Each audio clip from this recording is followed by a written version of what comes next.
আজকের পর্বে দেখা যায় মিঠির মামলার রায়কে কেন্দ্র করে আদালতে উত্তেজনাপূর্ণ পরিবেশ তৈরি হয়। বিচারক দীর্ঘ শুনানির পর ঘোষণা করেন যে মিঠির সঙ্গে যাদের অন্যায় করেছে তাদের উপযুক্ত শাস্তি দেওয়া হবে এবং অপরাধীদের সশ্রম কারাদণ্ডের নির্দেশ দেন। এই রায় শোনার পর মিঠি আবেগে ভেঙে পড়ে। কৃষ্ণের হাত ধরে কাঁদতে কাঁদতে জানায় যে আজ সে সত্যিকারের ন্যায় বিচার পেয়েছে এবং নতুন করে বাঁচার শক্তি ফিরে পেয়েছে।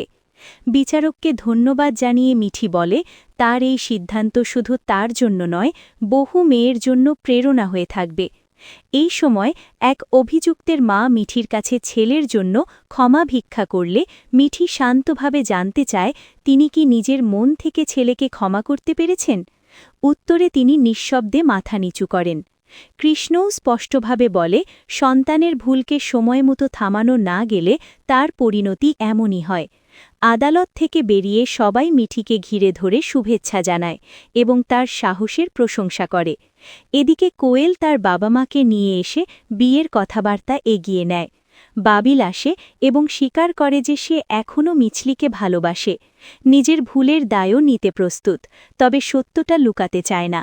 মিছলি জানায় নিজের ভবিষ্যৎ নিয়ে সিদ্ধান্ত সে নিজে নেবে।